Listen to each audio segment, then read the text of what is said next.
knew I was. Hey folks, let's spend some time with some friends up north. I'm Ben Cominos from WHBY in Appleton. Joining us from WCPT in Chicago is Patty Vasquez, and from the Minocqua Brewing Company, here's Kirk Bangstad. We've got the usual suspects from our Substack page with us, as well as a special guest or two. Wherever you are, welcome, you're up north.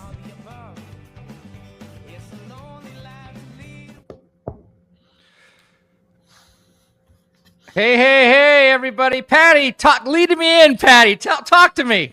She's muted. There's no way she knows she's muted. This is hello, everyone. Hey, everybody. Yes. Yay! There you go. Too many buttons. Here we go. Hey, everybody. It's the Up North Podcast. Take it away, our fearless leader, Kirk Bangstad. All right. Hey, everybody. We have a packed show today. Patty Vasquez is always letting us hijack her entire radio station in Chicago, WCPT 820. We've got Ben Cominos here from WHBY in Appleton. We have John Shelton, who is the president of the American Federation of Teachers in Wisconsin.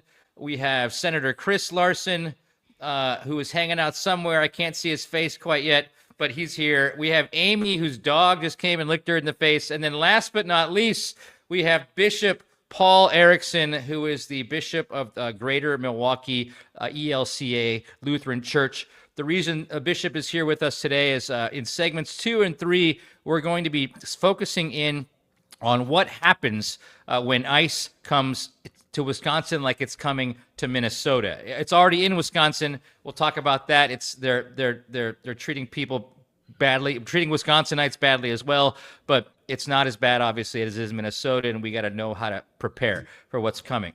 In this first segment, we're going to talk about the funding, the DHS funding that's going to end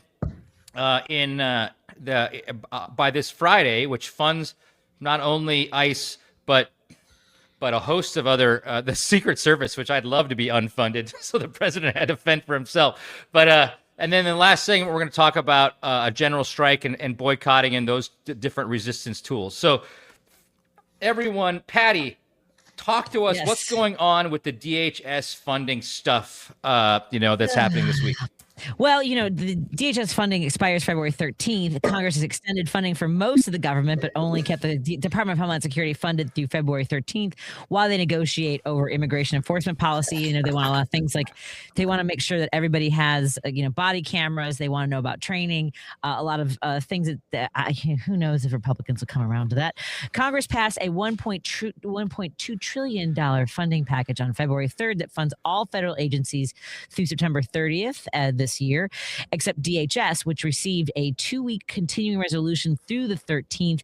And there is a standoff that's stemming from the Democratic demands for reforms to immigration enforcement operations after the fatal shootings of two U.S.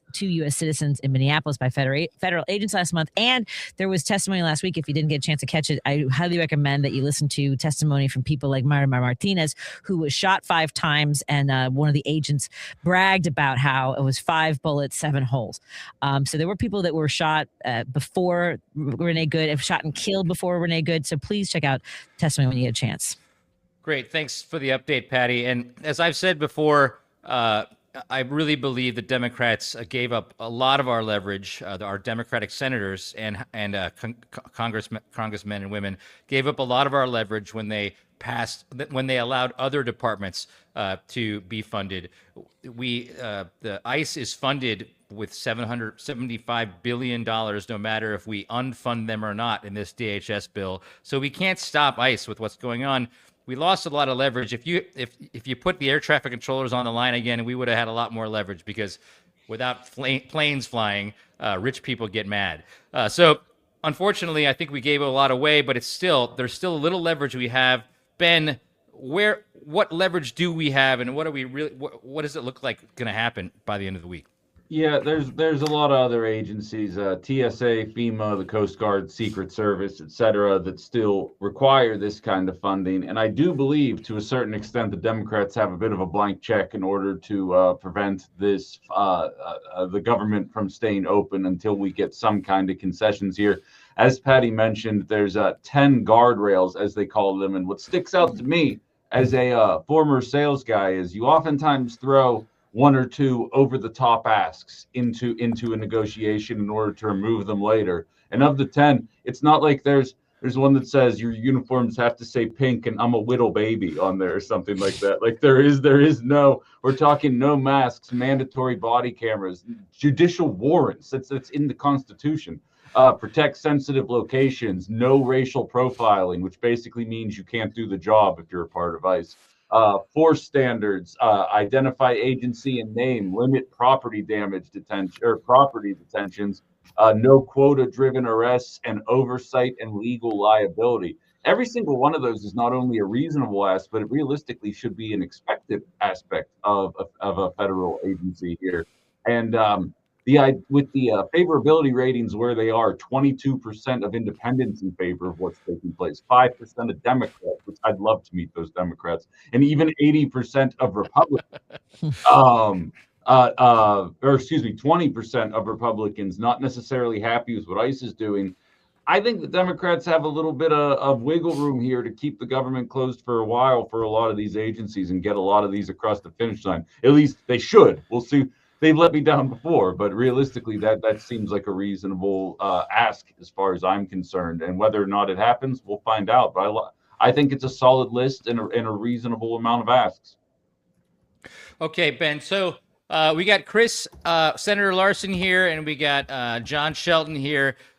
I want to get both of your thoughts on what they're doing at the federal level, but I also we're going to kind of lead into ICE coming to Wisconsin. So, John, you're in Green Bay. What's the ICE? First of all, what do you think about the federal DHS funding? And then let us know what's going on in Green Bay with ICE terrorizing Packer fans. Well, something was going on with my audio, so I couldn't hear anything Ben said, but he looked very animated and we're laughing a few times, so I'm sure it was great. I mean, I think, this speaks to some of, and maybe Ben said some of this, but some of my longstanding frustrations with treating this like the emergency that it is. And I agree with you, Kirk, like giving up leverage probably wasn't the best idea. But I still think there is some, and the fact that Democrats are at least making an issue out of this, like actually making an issue around authoritarianism, makes a lot of sense. Because, and now I can kind of lead into Green Bay. We don't have there hasn't been a lot of ICE activity here yet, but people here are scared, and Green Bay is a city essentially of immigrants now. Probably folks remember the stuff that happened late last year with the Cinnabon situation in the mall, and that got statewide news. We did a big press conference here to rally around the Somali community. And, our Somali neighbors have been, dealing with the brunt of a lot of this stuff, right? Latinos, of course, too. But with all the stuff happening in Minneapolis, like I have friends that are getting death threats. And so even if ICE isn't here yet, we're still feeling the effects. And it's absolutely essential that we have Democrats at the national and the state level, people like I know Senator Larson do, stand up against this stuff. So this is absolutely a defining moment in the fight against authoritarianism. We're definitely feeling it here, even if we haven't had the same kind of ICE presence that is in Western Wisconsin at the moment. Gotcha. Thanks, John. Chris, Senator Larson, we're going to talk in the third segment about the deep plans for Milwaukee and how you're plugged in and how the bishop is plugged in. But on the ground right now, what's happening with ICE? And what do you think about the DHS first, and then talk to us about Milwaukee? Yeah, I mean, look, Democrats should be doing everything that they can. We have the moral high ground. They have the moral high ground right now, and just simple things like following the Constitution, making sure that agents actually identify their agency and have their faces known to the public, and that the murderers who have killed people in Minneapolis are held accountable. I think those things are pretty zero depth entry agreements for most people, regardless of politics, that we should all be on board with. I do know that right now everybody is pushing local and state elected officials and leaders to actually have a plan that recognizes the situation for what it is, instead of starting from scratch, right? Or pretending that they're going to come into the state and that they haven't already done these horrible things in other communities. So seeing it for what it is, and we've got some good leaders. We'll talk about that later on in the show. All right. So, Chris, so some things that I've read about, and because I'm kind of halfway I'm in Madison and I'm in Minocqua, and so a lot of folks in the 7th district, and that includes Hudson, which is kind of an exurb of Minneapolis. There's been a ton of ICE activity in like Hudson and Eau Claire, and like Baldwin, which is a tiny little town. There were 2 ICE agents that went to a Mexican restaurant in Hudson, and they they went to eat, and then they showed up 3 hours later, and they detained the guys who prepared their food for them, which to me is nuts. Oh, that was in Baldwin. Sorry, Amy reminded me. Thanks. So yeah, I mean, it's happening there, and then I'm in Eau Claire every other week, and people are super freaked out there. I know early on Milwaukee, just because of Judge Dugan, that whole story when ICE came and tried to deport a guy that she was that was in the courthouse. Has ICE been kind of dormant in Milwaukee like since? Yeah, no, look, they're still active. They're still there, but their actions have been targeted. And there is a facility that they're looking to build, that they are looking to move to in the northwest side. Right now, they have their facility just northeast of downtown, which is actually rented from Milwaukee School of Engineering. There are weekly protests outside of it. Some of the great groups that have already been mentioned, Voces de la Frontera, Milwaukee Turners, have been monitoring them. People are showing up in huge numbers. One of the aldermen in my district, Alex Brower, held a community hearing for folks to come out, and over 300 people were turned away. And they're very clearly demanding that their community have clear answers to this. I held 5 town halls. They increasingly became exclusively about what we are doing to protect not just immigrants, but everybody from the actions of a federal government that feels untethered to the Constitution. We are broadcasting the Up North podcast. Of course, we are joined by Bishop Paul Erickson. We're going to talk to him in just a few moments. Ben Cominos, the host of Outside the Box on WHBY. They have an app, whatever. But go to WHBY.com to hear more about his show. And of course, we both write. A bunch of us write for the Minocqua Brewing Company of Substack. We also have John Shelton. We have Senator Chris Larson. Kirk Bangstad. We'll take it back in just a moment. We all want to thank everybody for joining us for this broadcast. We're going to talk a little bit about churches and faith groups plugging into the resistance coming up in our next segment. We'll be right back after this on WCPT 820 Heartland Signal, KKNW 1150 in Seattle, and KTNF AM 950 Minneapolis, St. Paul. So glad you all are here. Believe it or not, this podcast takes a lot of work behind the scenes to make Kirk & Company look like they know what they're doing. And a lot of the money that goes to pay our producers and editors comes from the sale of Progressive Beer. The Minocqua Brewing Company sells Progressive Beer all throughout Wisconsin, Minnesota, Illinois, and online to about 30 states. Never seen it? That's likely because we've been banned by distributors for our unapologetically progressive voice. To find where you can buy Progressive Beer, go to MinocquaBrewingCompany.com and click the Retail Locations tab. That's MinocquaBrewingCompany.com and click Retail Locations. We get it. Your liver is under constant attack. Alcohol is a dictator that takes away your freedom. It distracts while doing its dirty work. It weakens your judicial system and governing bodies. If you give it too much power, you'll never be the same. We have the solution. 8647 THC Hop Water. 0 alcohol, 0 calories, tastes like patriotism. 8647 THC Hop Water. Liberate your liver. Buy 8647 THC Hop Water and Joint Session, our THC Orange Cooler, by going to thc.minocquabrewingcompany.com. That's thc.minocquabrewingcompany.com. The Up North podcast is sponsored by the Minocqua Brewing Company, who sells Progressive Beer online across the country. If you like the show today, please consider buying one of our beer subscription packages for yourself or a loved one. You can subscribe to the Democrat, the Liberal, and the Progressive, which delivers 4 packs of beer to your door for 6 months, a year, or 2 years. To find where you can subscribe to get Progressive Beer delivered to your door every month, go to MinocquaBrewingCompany.com and click Progressive Beer. That's MinocquaBrewingCompany.com and click Progressive Beer. The Minocqua Brewing Company is excited to partner with Brouhaha Coffee to create woke coffee. Get woke, go broke. That's what they say, right? Au contraire, mon frère. This gourmet coffee was awarded 2025 Roast of the Year at the Coffee Break Festival in Wisconsin, and it comes in both medium and dark roasts. Support our political action and enjoy fabulous coffee at the same time.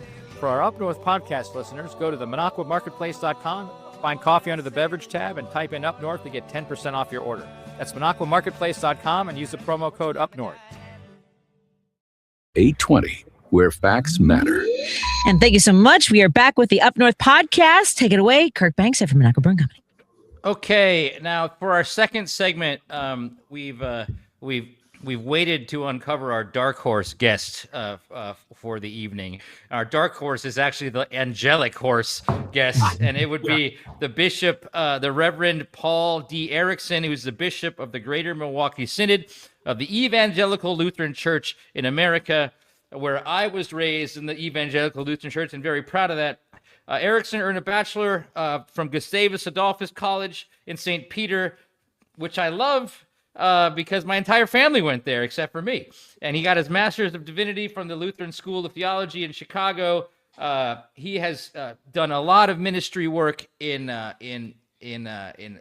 South America, and he's now in Chicago and now in Milwaukee, and is plugged in to all of the resistance stuff that's happening there because, believe it or not, I mean, it makes all the sense in the world that churches and faith-based communities are the ones that people go to when they're in trouble and when they need support because that's what churches are all about.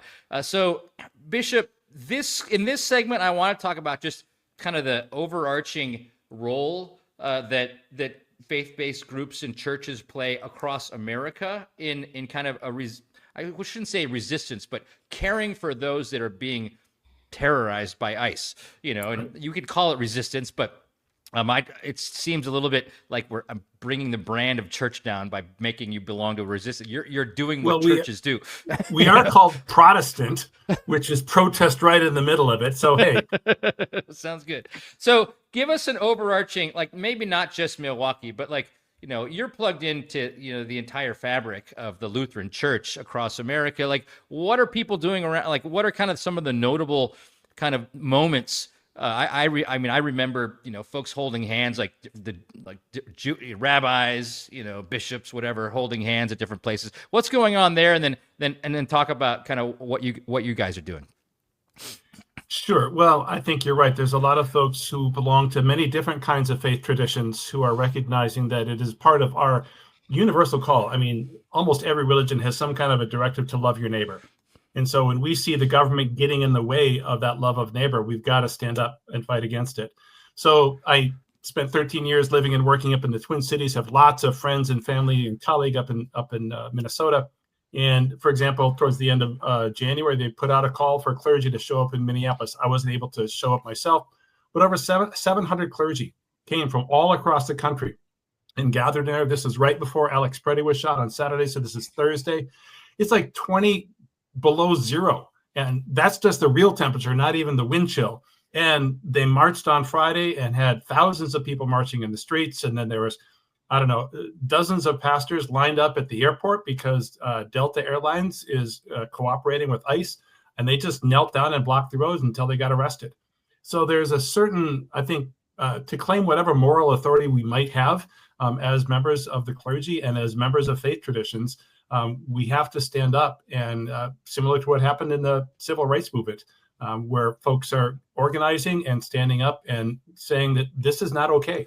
No matter your politics, this is simply not. This is not how we're called to treat our neighbors.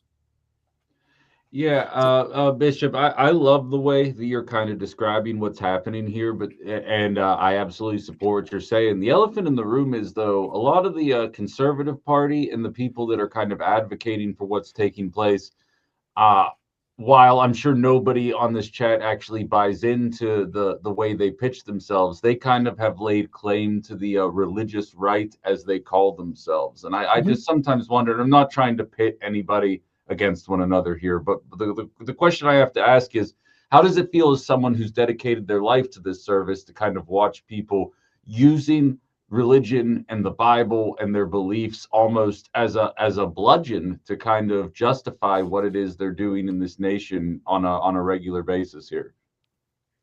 Well, it makes me pretty dang angry. So there is certainly a force of white Christian nationalism that is running through our government that we have to be very clear is a perversion of the gospel, and it is making the gospel or the religion the servant of the state.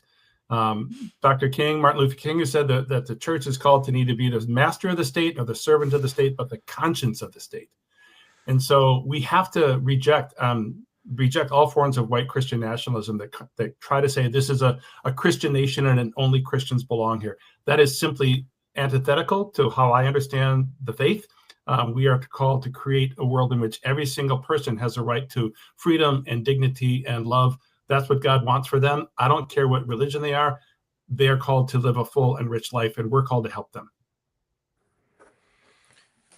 Bishop Paul, I just want to, say how encouraging it is, for me. I'm not really a religious person, but, seeing so many faith leaders step up right now, including the Catholic Church, right? To me, it just speaks to this larger history we have in this country, right? This isn't the first time that we faced injustice as a nation, whether it's, Catholic leaders in the late 19th century speaking up around industrialization, the horrors of industrialization and the really awful working conditions workers found themselves, or as you mentioned, the civil rights movement, right? And Dr. King, and there's a reason that the clergy were a big part of that, all the way through liberation theology in the 1980s and the sort of anti-imperialist impulse. And then, of course, as Sergio Gonzalez, who's a historian at Marquette, who does great work, has pointed out, there's a long history of the sanctuary movement in the United States, actually, that goes back decades.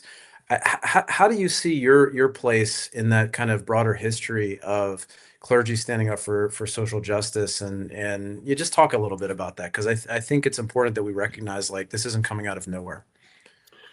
Right. I mean, this has always been part of this is why I went into ministry in the first place.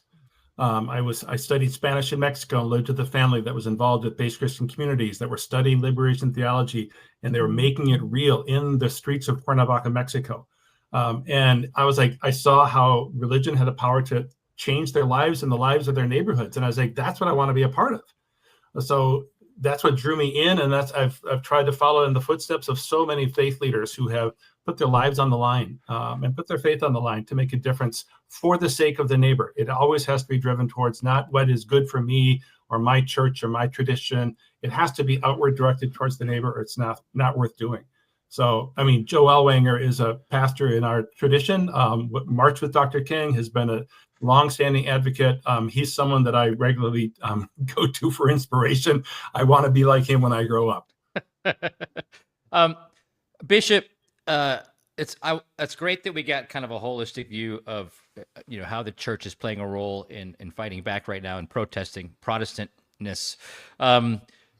The next segment, we're going to talk about the actual strategies being put in place in Milwaukee when ICE comes in. But I want to set that stage by, can you just give us kind of the overlay of what the faith-based community, how they're organized right now in Milwaukee? Sure. I think there's a number of groups trying to pull folks together. This isn't a centralized group. It is somewhat decentralized, but Wisconsin Council of Churches playing a big role across the state. Interfaith Conference of Greater Milwaukee I'm a part of, MICA, Milwaukee Inner-City Congregations Allied for Hope. Other faith traditions are coming together. And the thing that I'm finding in this time is that I am building relationships and getting to know people that I've only heard about before. Milwaukee has a tradition of good people doing good stuff, but they never really work together. This is forcing us to come together and saying, we got to set any differences we have aside because this is too important. Got it. Chris, how are your constituents plugging into, are they checking in with their churches? You got a lot of activists in your kind of world in Milwaukee. How are they plugging in? Yeah. And look, I see Bishop Paul Bjergsen at these events. He was outside of the DHS that I had already mentioned in Milwaukee, the night that Renee Good was shot and killed. I'm a Unitarian Universalist, and way back in the day, I wanted to be a priest. This is one where the UU, I think, made up 200 of the 800 bishops that were up in Minneapolis. And we are leaning in. So I'm curious if Bishop Paul, he might not have the ability to answer this with the timing, but I'm curious as more churches are coming in, I'm curious specifically about our new American Pope and how he is pushing this issue day in and day out about how we stand up for immigrants and the church stands up for immigrants. If that is bringing new people from the faith tradition over that have traditionally not thought about that role in the past. We are continuing the Up North podcast. Thank you, everybody, for such an engaging conversation. I know I hate to cut everybody off, but we got to get to our break. We are joined by Senator Chris Larson. We have Ben Cominos from Outside the Box and WHBY, Bishop Paul Erickson, John Shelton from the AFT Wisconsin. He's the president of the AFT Wisconsin and branch. And we also have Kirk Bangstad, Monaco Brewing Company's fearless leader. More after this on WCPT 820 Heartland Signal, KKNW 1150 in Seattle, on KTNF AM 950 Minneapolis, St. Paul. Thank you all for being here. Believe it or not, this podcast takes a lot of work behind the scenes to make Kirk & Company look like they know what they're doing.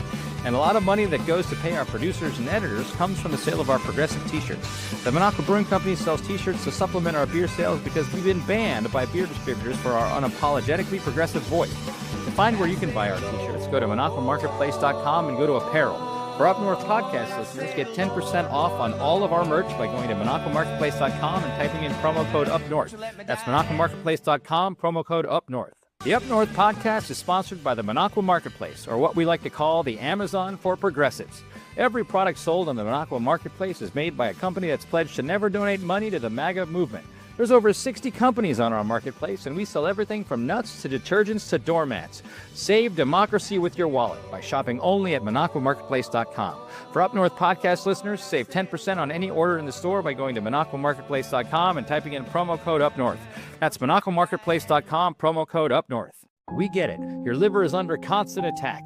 Alcohol is a dictator that takes away your freedom. It distracts while doing its dirty work. It weakens your judicial system and governing bodies. If you give it too much power, you'll never be the same. We have the solution. 8647 THC Hop Water.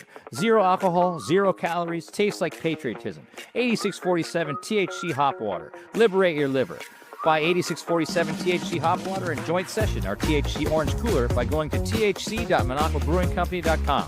That's thc.monacobrewingcompany.com. The Monaco Brewing Company is excited to partner with Brouhaha Coffee to create woke coffee. Get woke, go broke. That's what they say, right? Au contraire, mon frère. This gourmet coffee was awarded 2025 Roast of the Year at the Coffee Break Festival in Wisconsin, and it comes in both medium and dark roasts. Support our political action and enjoy fabulous coffee at the same time. For our Up North podcast listeners, go to the monacomarketplace.com, find coffee under the beverage tab, and type in Up North to get 10% off your order. That's monacomarketplace.com and use the promo code UPNORTH. Believe it or not, this podcast takes a lot of work behind the scenes to make Kirk & Company look like they know what they're doing. And a lot of money that goes to pay our producers and editors comes from the sale of our progressive t-shirts. The Monaco Brewing Company sells t-shirts to supplement our beer sales because we've been banned by beer distributors for our unapologetically progressive voice. To find where you can buy our t-shirts, go to monacomarketplace.com and go to apparel.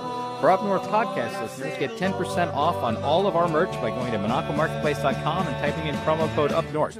That's monacomarketplace.com, promo code UPNORTH. And we are back with the Up North podcast. We have with us, of course, our fearless leader guiding us through all of this, Kirk Bangstad. Take it away.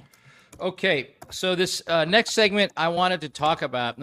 So Senator Larson has been doing these listening sessions in Milwaukee, and they're being turned. He's just said in the first segment they're turning into what the heck do we do when Milwaukee becomes Minneapolis?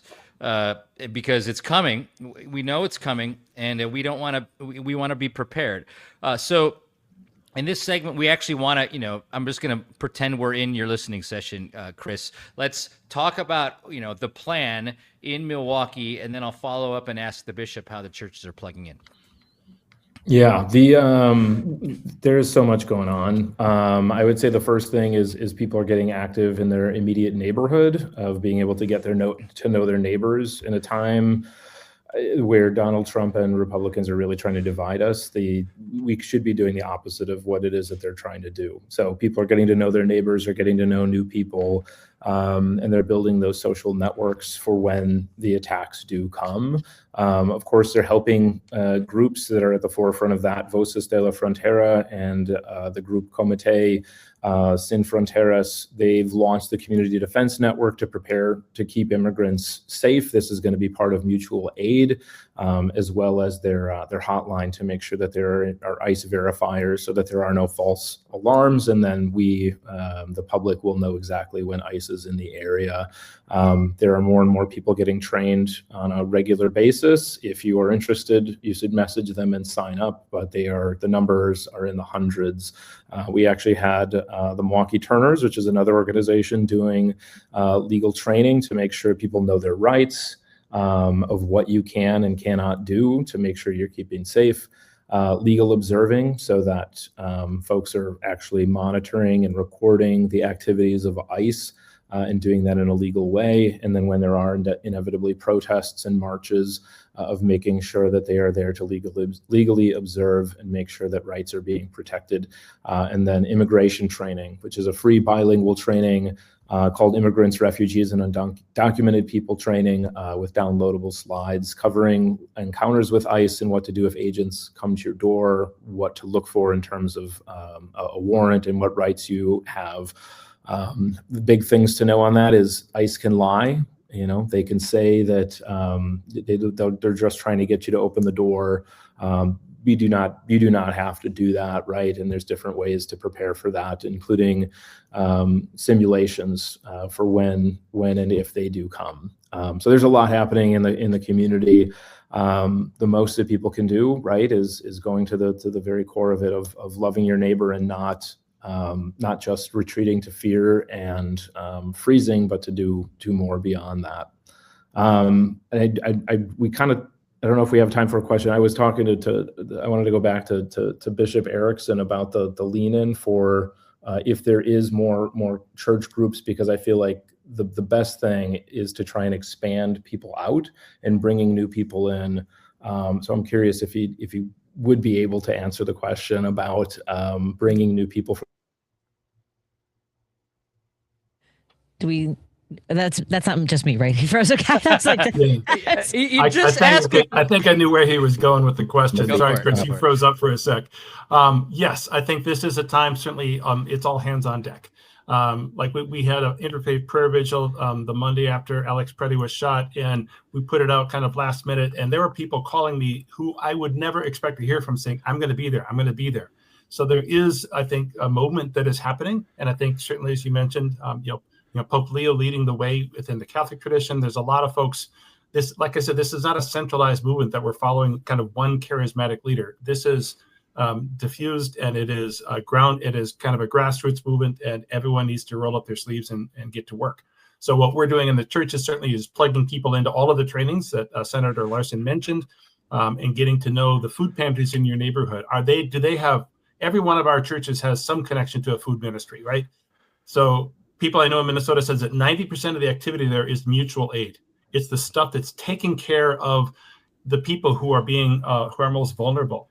I know people who are showing up at a restaurant, the same restaurant every day. They take a 2-hour shift, they have lunch there, and they just observe to make sure, because it's owned by immigrants, it's staffed by immigrants. They want to make sure that someone is in that restaurant in case ICE shows up. So they're taking turns. They have a street corner. They're there every day from 9 until noon or whatever the schedule is.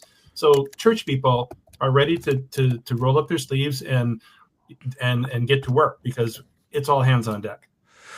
Bishop, the reason we were, that you're on tonight is because we talked earlier, because the Monaco Brewing Company, we have a loud mouthpiece, and everybody's got their role. And so I think our role is kind of settling into being a mouthpiece for what's happening and to get the word out for people. And that's why we talk, because you're really active on the ground in Milwaukee. How can people, how can faith church folks, do they go to, where do they go? Obviously they go to their churches, but can you kind of lay out for people the easiest way to kind of get involved right now in Milwaukee?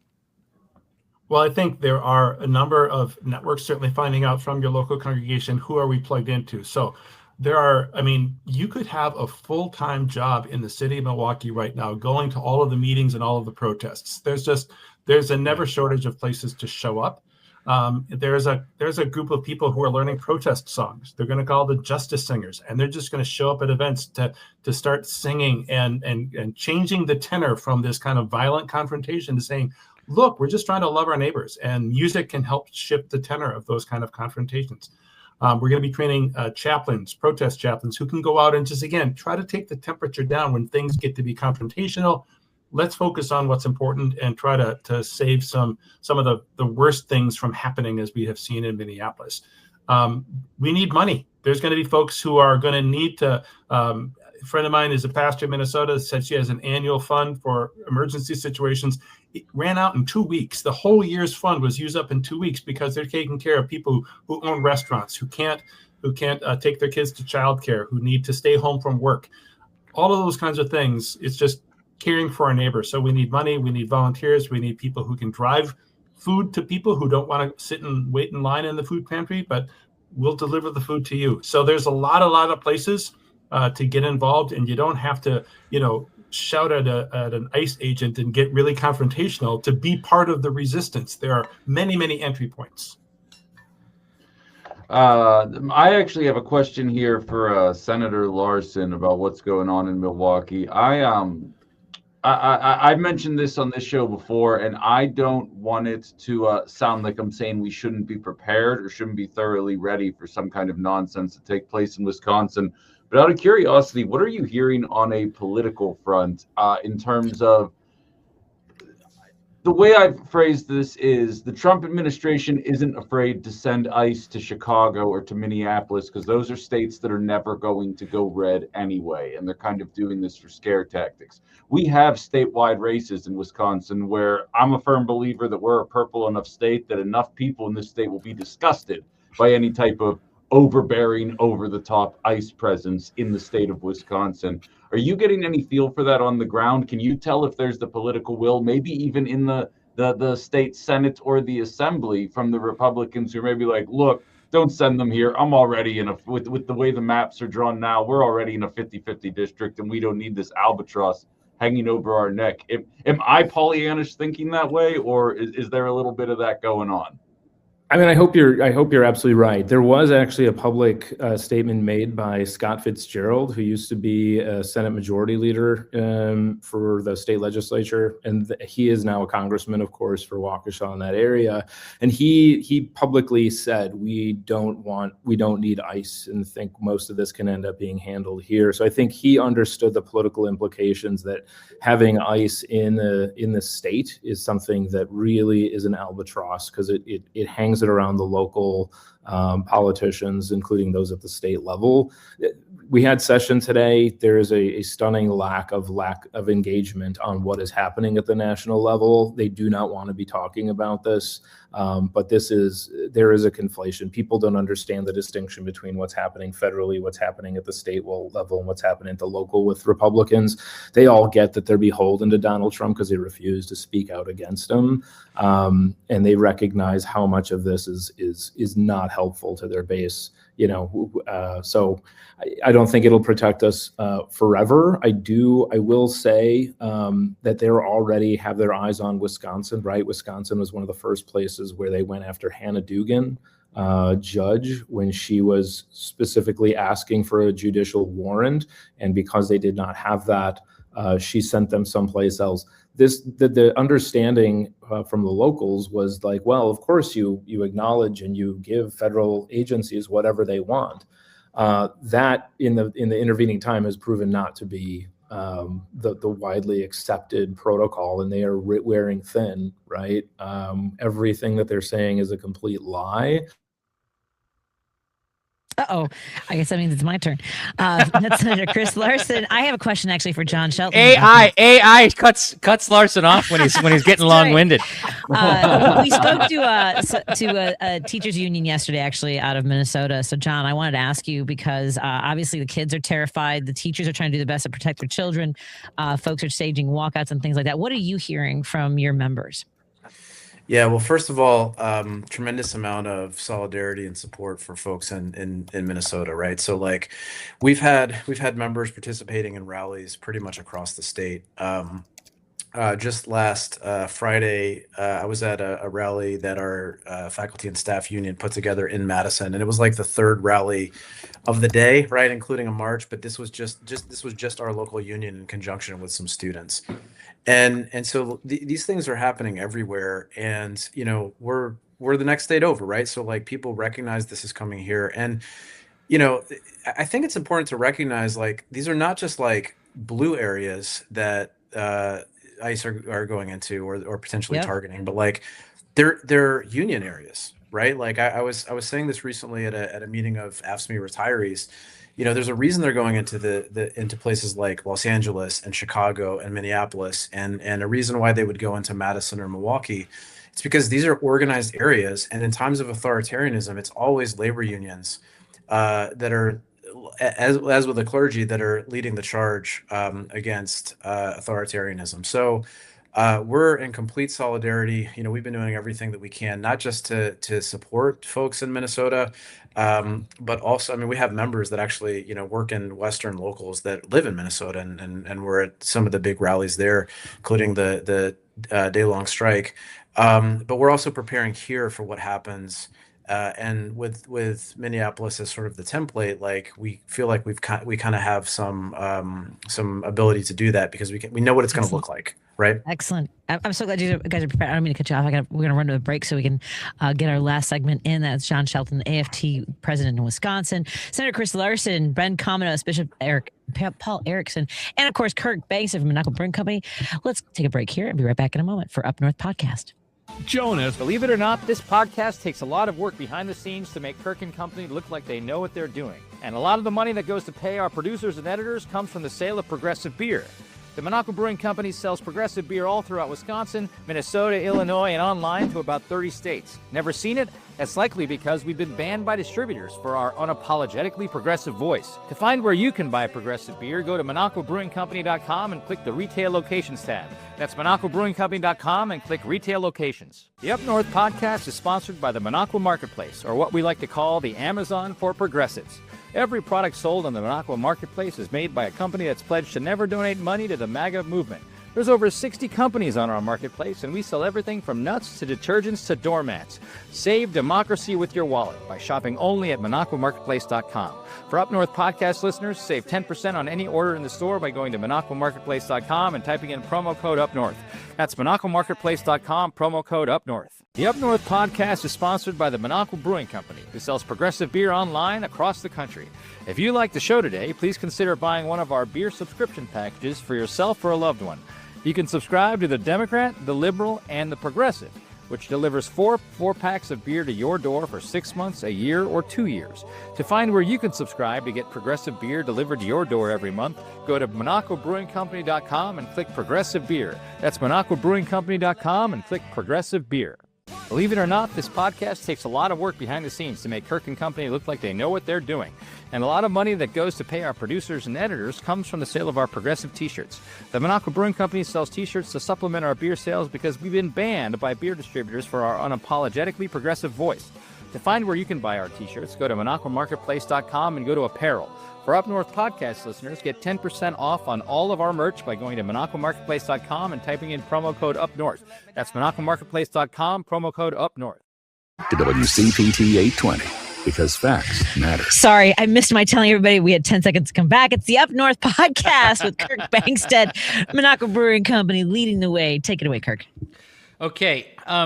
So the gist of our conversation today is we're all afraid of what ICE might do in Wisconsin and when they're going to descend on us, like when they're, like they descended on the Twin Cities. We're trying to defund ICE. The Democrats are trying to defund ICE at the national level with this DHS bill. We hope they retain some leverage and help us out a little bit down here among the commoners. But there's also other resistance tactics that I've been talking about for an entire year, and the only reason I've been talking about it for an entire year is because I made friends with John Shelton and Senator Chris Larson, and we're all reading what we got to do if we don't have free and fair elections, which Trump's trying to cancel in about 9 months. John, we're talking about general strikes, and I got, if I have a labor guy on our panel, I'm not going to not talk about this. So what are we hearing after, we were in our text chats saying now's the time. As soon as Alex Preddy was murdered, we were in our text chat saying now is the time. This is going to do it. So now, what is labor? Did it push labor at all? All right, well, let's start here. And I wrote about this in my Substack over the weekend. Hopefully people get a chance to read that. But I mean, what Trump is doing is deeply unpopular. He's losing support even with a lot of Republicans. And we should start with that, because what that means, and Kirk, you've been banging the drum on this for a long time, and I agree with you. We don't know at what point Trump might try to invoke the Insurrection Act or do things to, seriously interfere with the elections this fall. So that's a real possibility. We have to be prepared for that. What happened in Minneapolis, the general strike, I don't know if anybody knows the last time there was a general strike in Minneapolis. It was 1934, led by Teamsters, shut down the city. So it's possible to do this. But this is what we saw in Minneapolis is like the first thing in recent memory that I can even remember. And it was led not just by unions there, but unions were a big part of leading that. So, I think the problem is it's hard to. I know there are talks. Chris, I'm sure, has heard a lot about this as well. There are talks for a general strike planned here in Wisconsin. I don't feel like I should talk too much about that because we don't want to say sort of what the all the logistics of that and put the information out there, but those conversations are really happening, and they're happening across the state, and there's actually a specific target date for that, which maybe that's out there, and if so, somebody else can say it, but I don't want to say that right now. But I think with that kind of planning in the works, I think folks could move much more rapidly if and when ICE comes into the state of Wisconsin in huge numbers to pull people out into the streets much more quickly. And we've been building that muscle right now with all these demonstrations that are happening. Just in Green Bay today, a bunch of high school students, this is huge for us, walked out and we're demonstrating downtown to basically abolish ICE. So, you could have labor unions kind of leading on this.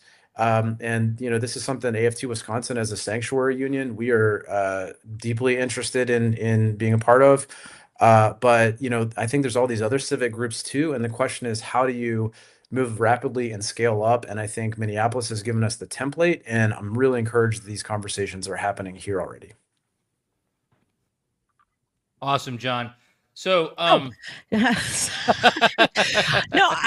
was sorry. I'm so deep in the conversation about labor, and I know the challenge that everybody has, but I know you don't want to share the day, but how should people get ready? I think that's one of the things that people want to know is what resources can they turn to?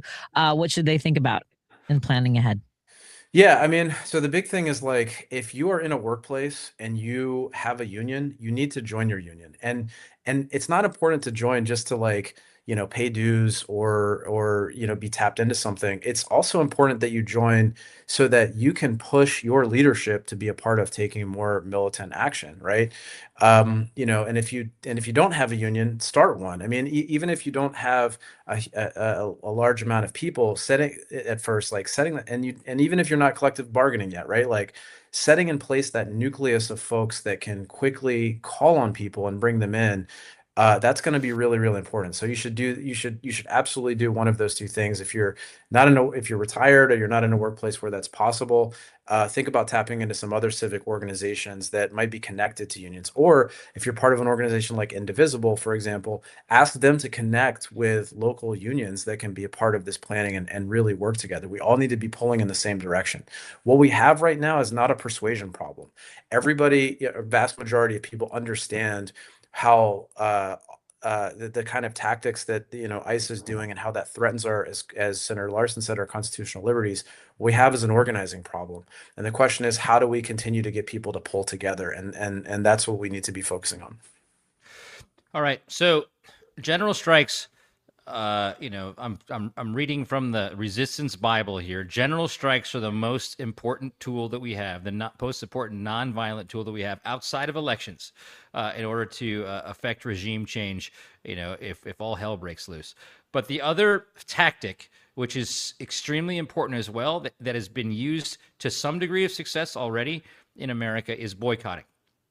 That we've been boycotted. Teslas have been boycotted. Spotify has been boycotted to some degrees of success. And the reason you boycott is because when you have a society that is owned by oligarchs, we have monopolies in America, and these guys have an undue influence on Trump's regime. So if you can separate the oligarchs from the dictators, from the oppressors, which is from fascism, if you make it harder for really rich dudes to support fascism than just to support democracy, then they'll support democracy because they care about money more than they care about oppression. Trump cares about oppression. Stephen Miller cares about oppression, but the rich guys just care about making more money. So the reason boycotting works is to try is if you can do it enough to actually make the rich guys pay attention and have some pain. So this month, February, is an important month for the Minocqua Brewing Company, and so I hate having to plug stuff because I love the conversation, but it's an important month because I've been working on this for an entire year, and we have created a website that, if we have the funding, can become the Amazon for progressives, which will allow us to buy a substitute product from anybody who makes a product that Amazon might sell, that if they're bending the knee to Trump, we'll collect the companies that haven't bent the knee to Trump, and you can substitute, and you can boycott easily and affordably, but we got to raise money to do that. And so this month, we're raising $150,000 to keep this Minocqua marketplace going. So I'm going to plug that. Go to the Kickstarter website and type in Minocqua Marketplace, and you can donate to that Kickstarter. Ben, are boycotts important to you? Do you think they work?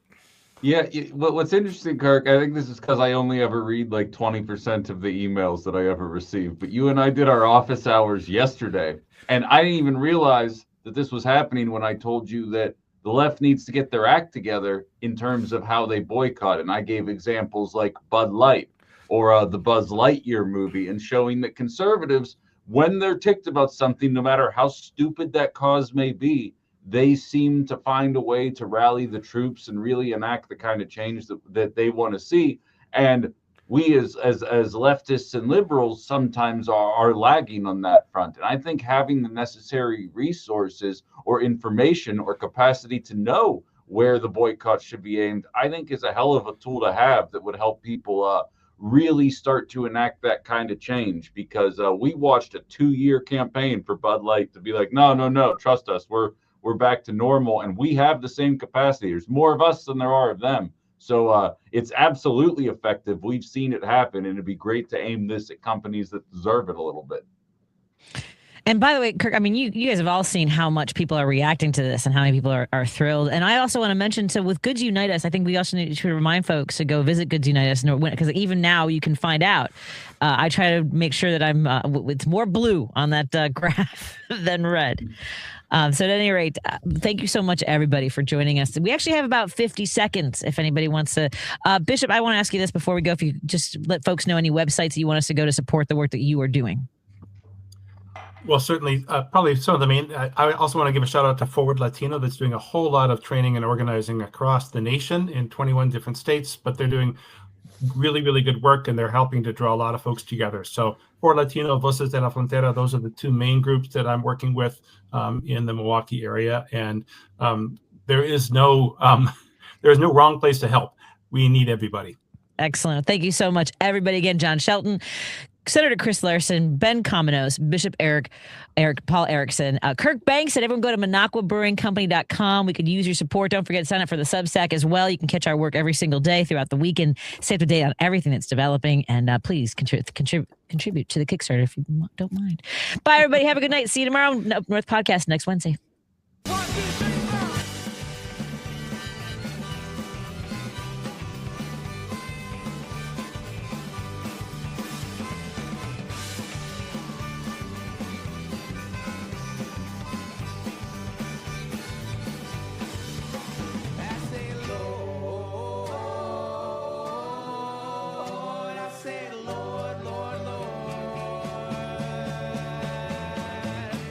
let me die.